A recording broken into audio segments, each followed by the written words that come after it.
มาเลยเด้อพี่น้องบอกไปเด้อพี่น้องเอ้ยมาแล้ว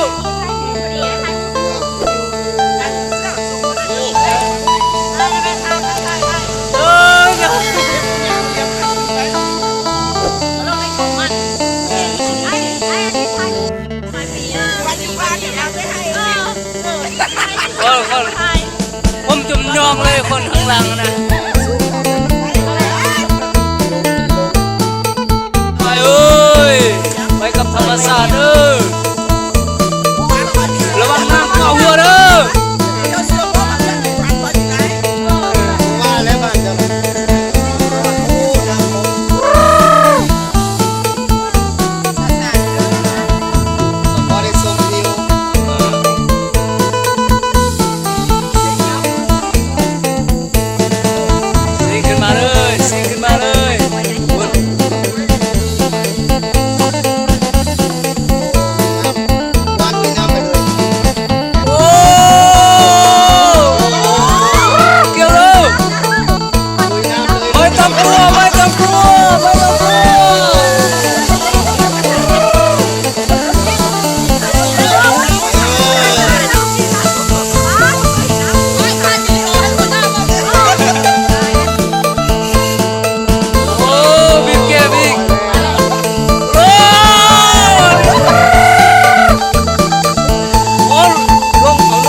พอแล้วพี่น้องมองไปนี่ชอบแล้ว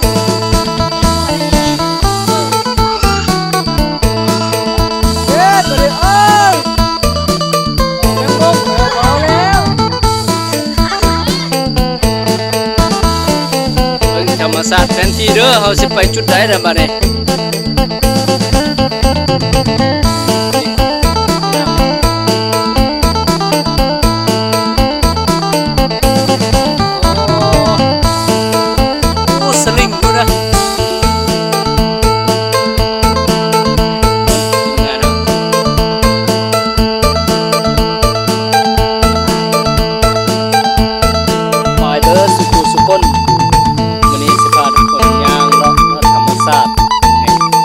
เปลี่ยนโยลาปาโอ้บักคักพี่น้องเลยมาสาดดีไม่ดีฝนตกแน่นะครับเบิ่งตัวนี้ก็เบิ่งตัวนึงนะอย่างน้อยก็กระโดดใส่น้ำนี่ก็แล้วไป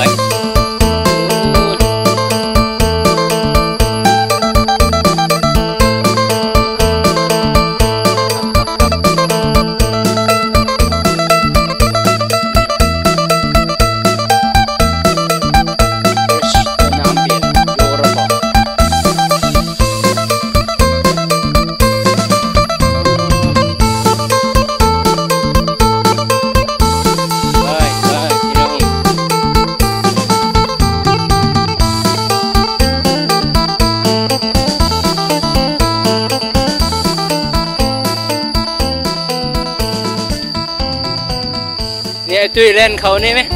ดึงไปนี่ไหมเฮ็ดแบบทหาร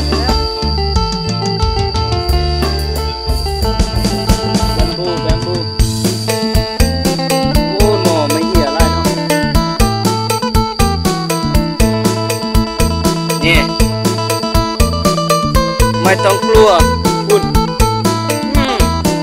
โอ้ครับบันได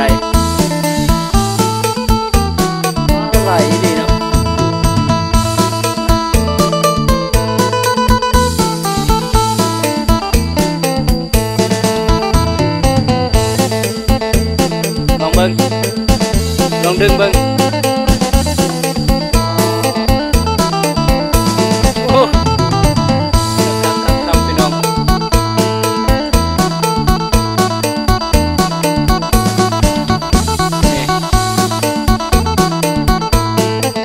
นี่คั่วพี่น้องเอ้ยเจ้าบ่ค่อยมาทางนี้ของเรา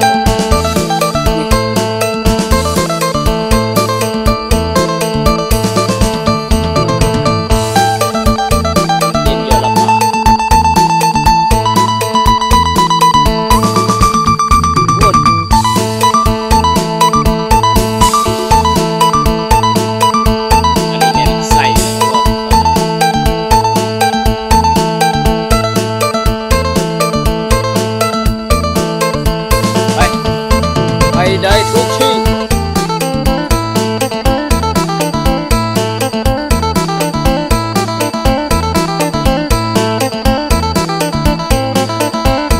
ไปทุกที่ที่มีเชิญ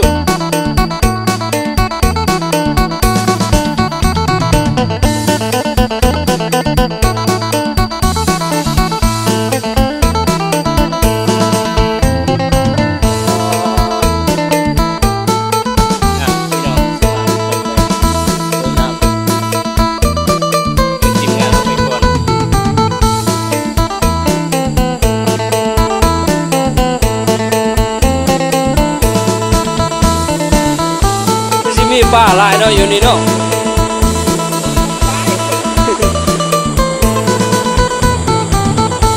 ป่าคือสิหลายเยอะ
ป่าดูเด้อพี่น้องเอ้ย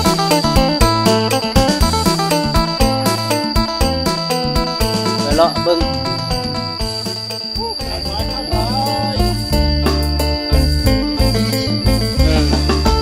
ห้องน้ำนี่อยู่นี่ห้องน้